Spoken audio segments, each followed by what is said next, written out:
Hello and welcome to first episode of eScoot reviews. I like the scooter reviews for something that I was planning to do for a while, just I was trying to get enough courage to do it. So this first one probably is not going to be a perfect one, but all constructive criticism is more than welcome in the comments down below. So if I could have done something better or I didn't do something that you want me to do, leave those things in the comments down below. Now, the most common comments that I get regarding my video quality is regarding sound. Like I'm doing whatever I can, like I was actually recording this couple of times with the shotgun mics and things like that, and it just didn't work. And well, hopefully this time it's going to be okay. Okay, so what we have here is Navee S65C. Now, I would never come across Navee electric scooters if it wasn't for my friend Glenn from Move Electrics. He has his YouTube channel. I'm going to leave it in the video descriptions. Link to his video about one similar Navee. He got one last year. He did a review and he liked it and didn't like it in the same. He actually more didn't like it than he did. And like, well, Glenn, this 65C has some problems that you didn't like on a 65, he has that problems fixed. So a couple of things that Glenn didn't like about the scooter. First thing was a kickstand. Kickstand was much shorter, so the scooter would lean much more on the side. That's fixed. S65 has a geared motor that's making sound similar to RC car. This one has a hub motor, so that's still not a problem. Unfortunately, third thing that Glenn didn't like in his video was speed restriction to only 25 kilometers per hour. Well, that's in place still with all Navee electric scooters. So yeah, we are looking at Navee, and if you're looking at the trends on the electric scooter market and the news and everything, you probably did see really similar scooter to this, and it's Xiaomi 4 Ultra. And looking at this, you're like, well, it's Xiaomi 4 Ultra. Well, yes, technically it is. There are probably some differences that I didn't look into that too much. I didn't script this video in any way. So, because like I will be making a second video, second part of this review, that's going to be totally different. So I'm going to reveal some things in that second video, not everything now. Now I want to do just a basic review and tell you why I actually like Navee as an e-scooter and in which way, like what actually were the things that actually absolutely impressed me. So S65 has a little bit different folding mechanism. That's absolutely great.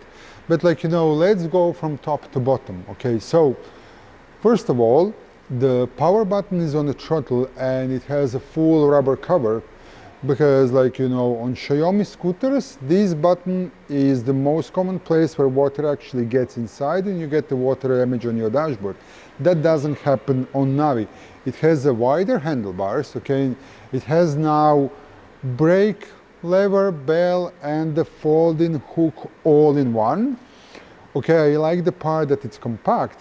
The bit of a downside is like if your brake lever gets damaged, you're replacing everything, You can't replace separately bell with bell brakes and separately brake lever. Now it's all in one. But regarding that, we have a front drum brake and rear electric brake.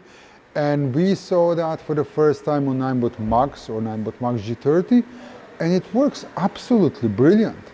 So like this actually reminds me really a lot of 9bot Max. That's one of the best commuter scooters out there. And this is becoming one of the best commuter scooters out there as well. Now this commuter scooter has one other brilliant thing. Like there are so many brilliant things about this scooter. Full suspension. And that suspension, guys, is really nice. Okay, so we're gonna continue with some basic specs. So we have tubeless tires with anti-puncture gel. That's another thing that we saw on 9bot Max G30. And if you check a tire pressure on this scooter regularly, you're not going to get the puncture in a super long time. But there is one cool trick on this scooter that's going to help you with that. So when I got Navee S65 in the first place, I turned on the scooter, did a hard reset and everything, and it showed me like, tire pressure icon on the dashboard. I'm like, don't tell me that these actually have a tire pressure sensors built in, because that's just insane. You don't expect that out of a, sub €1,000 electric scooter. It ended up that like, well, no, it doesn't have that, but it has that light, and that's actually a reminder. And you can connect your scooter to an app. That's what you'll have to do in order to activate the scooter when you take it out of the box. And you can set up how often you want that reminder to remind you to check your tire pressure. The most common, like the shortest period, is once every 2 weeks, and that's the setup that I would recommend you to set it up to. Okay, now we're gonna go quickly through a first startup setup, and then I'm gonna walk you through a couple of more things that I like about this scooter.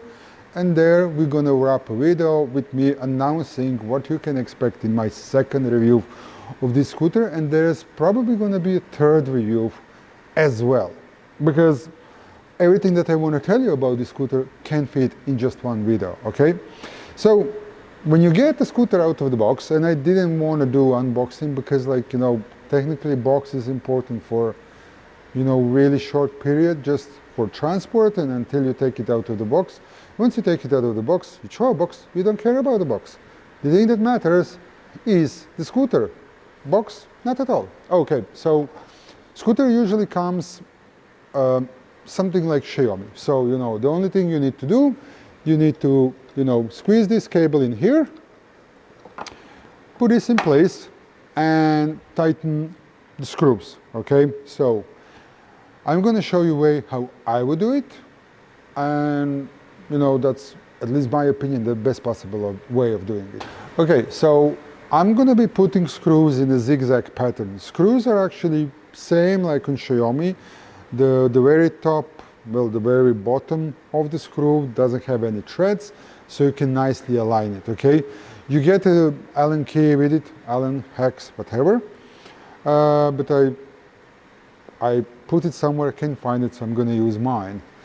So zigzag pattern. So first, okay, I'm going to move this around, and with almost no efforts, I should be able to align threads and start tightening this in. Don't go all the way in, okay? So we are going back, bottom, front, top. That's our zigzag pattern, okay? Same thing, with almost no efforts, almost all the way in. Front, bottom, okay? And then rear, top one. Once we have them all almost in, then we can now start tightening them. You don't need to tighten them too much. And this is like one of the things that can show you how well scooter is made, because, screws go in super smoothly, okay? And then when they're all screwed in, like, that just looks super nicely. Like, you can see attention to details when it comes to manufacturing and machining this scooter. So the cable goes inside, except for this part here. It would be nicer that this also goes all the way in, because I've seen, where people would kind of snap this, even that, like, here is a brake line as well. And brake line is much more stronger than a data communication cable, so it's not going to snap that easily. But, okay, folding mechanism is rock solid. Okay, it's literally rock solid. Folding it, okay, leave this, pull, and there you go. It goes down, the bell hooks in place here, and that's it. It is, well, from this position it feels like it's a little bit on the heavier side, but, like, after lifting Nami and Wolf King GT, this is really not too heavy. When you want to unfold it, okay, so it's already, folding is in place, okay, and now you just push this to secure it in place, and that's it. Super simple, and there is no movement there, no squeaky noises like Xiaomi, like it used to happen on Xiaomi and things like that, okay? S65 had a cover on the front wheel This one and Xiaomi 4 Ultra don't have it because they have a front drum brake. And there was a bit of a problem with those covers because they were making a rattly sound. Then here those covers were again doing a bit of a rattling sound. Now they're designed a little bit differently, slightly better, so that's not happening. I went for a spin with a scooter, no sound at all, okay? The charging port is here with magnetic cover. I'm going to turn the scooter around and show you that a little bit later. Again, you have a battery cover on the bottom. Seems like a plastic battery cover. The mudguard is nice, wide and long. You're not going to get any splashes. And like, well, I did take S65 apart, so I know how this was assembled. And the mudguard support is now held by 2 screws or 2 bolts, whichever is proper way, on both sides, so it's much stronger. Okay. Now, we're going to go to the app, and I'm going to show you something interesting in the app.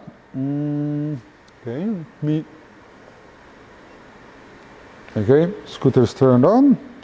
Now, if you don't have a Xiaomi Mi account, you'll need to go to Mi.com website and create an account there, and then you can download the app and log in. As far as I figure out, you can't log in, register in the app, and then once you log in into app, you just go into top right corner, I think, you select plus to add a device, and you'll need to scan this QR code. Now, there is a bit of a an issue regarding this QR code, because, like, you know, I was thinking at like, okay, so for example, okay, let's make up a really interesting scenario. You fell off a scooter and you scratched that sticker, okay, and then you lost your phone. How are you going to add that scooter to a new phone? Like, you can still use it and everything, but, like, you know, how are you going to do that? Well, you know, one thing that's actually cool in the app, that you actually have option like, you know, scooter info, and in a scooter info you have a serial number, but also you have a scooter QR code. So when you open an app, you have option of a scooter QR code. I would take a screenshot of that and save it, or I would take this sticker off and just put it on a fridge or whatever. In an app, you know, great thing about the scooter overall, you have a battery information, everything about the battery temperature, you know, voltage, remaining capacity, and all those things. You also have a scooter info, where you also has a scooter temperature, and, like, you know, it's a pretty nice app. But you have an option to have a taillight always on, the way I had it, or to switch it off. I'm going to leave it on, and you have an option to select the regenerative braking. I would usually advise you to leave that at the lowest possible settings, because we've seen lots of cases, especially on a 9-bot ES series, that would happen quite often. Like, 9-bot ES series has electrical regenerative braking and the foot brake in the mudguard. Lots of people wouldn't use the foot brake, they would just use regenerative electric braking, and if they would be a little bit maybe on the heavier side or go down the steeper hill at a higher speed and hit regenerative braking, that regenerative braking would generate way too much power, send it in controller, and fry your controller. So you want to avoid that. There were lots of cases of Dualtrons having their controllers fried with a high regenerative braking, so usually my advice is switch it off completely, or if you can't switch it off completely, put it to a lowest possible settings, okay? Now, let's go to one thing that I realized only the other day, and I was like, I like this, I really like this. We're gonna push a scooter there, lock it. So now the scooter is locked, the taillight is switched off, and there are 2 small icons on a dashboard, so that it's not using too much of a power. But, like, you see how it's blocking a wheel? It's really blocking that wheel. And how much is blocking? I'll show you now, okay? So I'm just gonna try to push it. And, like, it's not that easy at all, okay? To show you that slightly better, okay, let's try and park it. I'll try and push it like this. Look at this. Okay, so like nobody's gonna steal a scooter pushing it reverse. It's gonna try and push it forward. But like that's pretty strong way of blocking motors, and I'm just thinking like, well, if Navee releases a dual drive and has that feature on both wheels, and if that scooter is like, let's say 30 kilos, the only option is just for someone to run with the scooter or throw it in a van. But like that's gonna reduce down a lot chance of your scooter being stolen. So it's a great thing, you know. Overall, I think I actually went through everything regarding this scooter. Now, I'm just going to turn it around so that you can see this kickstand and the charging port. So yeah, as I said, kickstand is now much longer and the charging port has a magnetic cover. And in most cases, just when you release that cover, it's gonna fit there in place properly. So, you know, in most cases that charging port is gonna be covered, even that, like, you know, it's here, it's not down there anymore. So there is less chance of water splashes to get them here anyways. Okay, now, let's say that we just took a scooter out of the box. Yeah, let's say that we just took a scooter out of the box. We are preparing for the first ride, okay? So this is like, you know, for this scooter, but technically for every scooter. So first we assemble a scooter. The next thing that I would do, okay, I would, first I would check that there is no, like you have bearings in the steering. So I would just make sure that there's no play here, that those bearings are okay. Especially if you got some cheap no-name scooter. The next thing is moving wheel left and right to make sure that the wheel is properly tight and the bearings are not damaged in any way. Okay, so there's no play there. And we do the same thing in the front as well. Next thing is checking a brake. Now, this brake goes all the way in, okay? And usually that should be adjusted. Since it's a front brake, and trust me, this scooter has a brilliant braking system in place, because I did try it already, and oh boy, I like torque, I like acceleration, I like braking even more, okay? So since the braking seems pretty well, I'm not going to do anything about it. You know, I would usually try it out the way it is and see how well it's braking, and then if it needs adjustment, usually you have this nut here. You just tighten that nut, like half turn by half turn, little by little, until you get to your sweet spot. But you have a front drum brake that doesn't need too much of a maintenance, that's good, and you have a regenerative braking in the rear wheel, and trust me, that regenerative braking is working really well. The only other scooter that I know that has such a nice setup is InMotion 1S. That's also one of my scooters that I can easily recommend for a commuter scooter.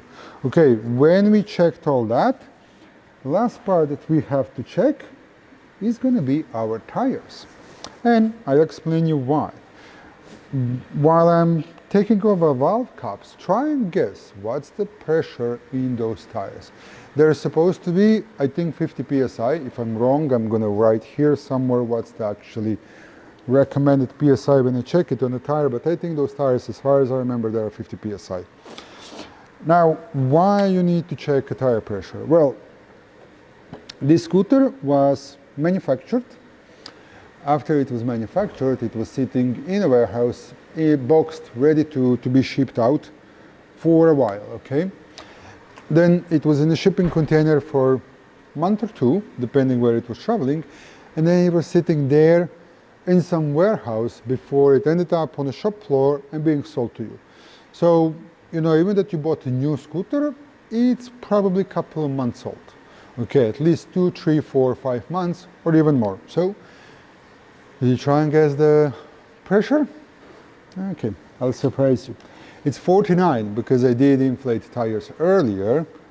And I'm gonna inflate them to 51, because while I'm taking off the pump adapter, I will lose some pressure, okay? But like when I took the scooter out of the box for the first time, it was at 38 psi. Most of scooters that I would get, because like eScoot was official repair center for some shops, like, okay, this one, 47. Most of the scooters out of the box that have to have tires 50 psi, so like let's say Xiaomi's would have usually something around 25 to 30 psi. So again, we're going to 50 and take this out, and you might actually be even able to hear a bit of air escaping when I was taking it off. And yeah, guys, this is technically basically it. Like, you know, nothing too much to say about the scooter. All the cables are inside, you know, so even if you hit a curb or something, you're not gonna cause any damage. There's no discs like with disc brakes on the scooters, because they're usually driving on the side of the road close to a curb.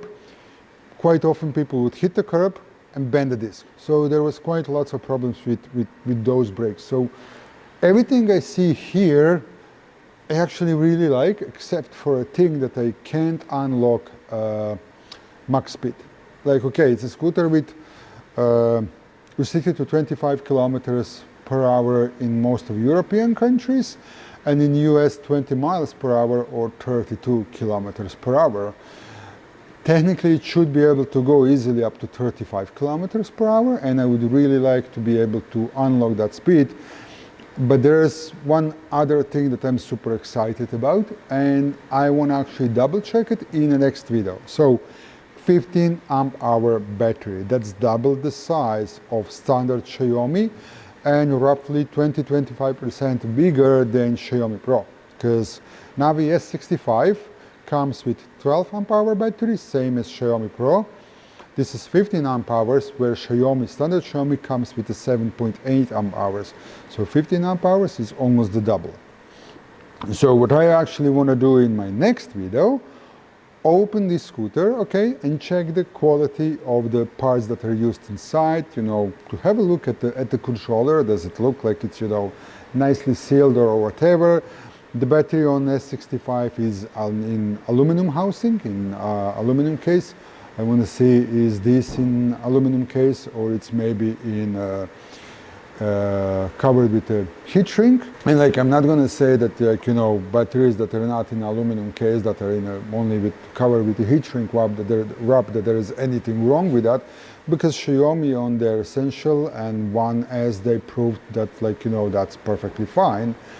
But I just want to see, like, because, you know, it's not that all the batteries are bad. You can make a good battery without putting it in aluminum case. I prefer that, of course, you know. But, like, you know, when you have a smart BMS in place and everything, like, you know, that's it. If you're using a good battery cells, I don't see a problem, honestly, you know. So yeah, guys, I think that I can probably finish a video, wrap it out here, finish it for the moment. If there's any questions you have, leave them in the comments down below, and I will be making a second and a third video regarding this Navee and Navee V40 Pro and V50 Pro. So I will answer those questions in coming videos or in comments down below, or whatever. I'll find a way to answer to all your questions, because, like, you know, there are more Navee scooters coming up. And one actually, you know, great thing. So in the video description, you're going to find an information if you want to buy one of those scooters. If you want to buy them in Ireland, eScoot will be actually selling those scooters. So my personal WhatsApp link is going to be in the video description as well. You can contact me, and I'm going to instruct you how to get your hands on one of those scooters. First buyers in Ireland will also get, you know, some really nice gifts. If you're in Dublin area, I'm going to personally deliver you a scooter and do a zero service for you, prepare it and make sure that it's safe to ride. And of course, all in warranty maintenance is going to be done by eScoot.ie. So I hope you liked this video. If you did, let me know with hitting that like button. If you haven't subscribed so far, feel free to subscribe, because there is going to be more videos like this.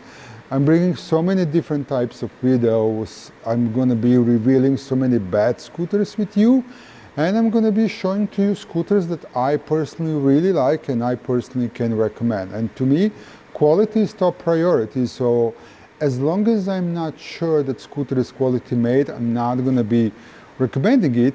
And even if I recommend something and then realize, oh, well, that company has a bad after-sales service or whatever, I'll make a new video and say, well, listen guys, these are rubbish, avoid them.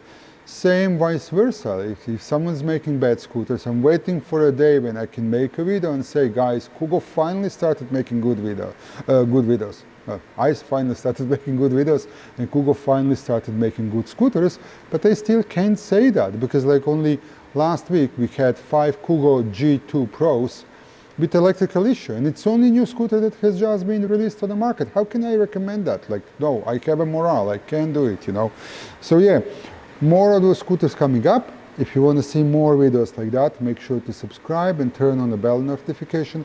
I know I wasn't recording for a while.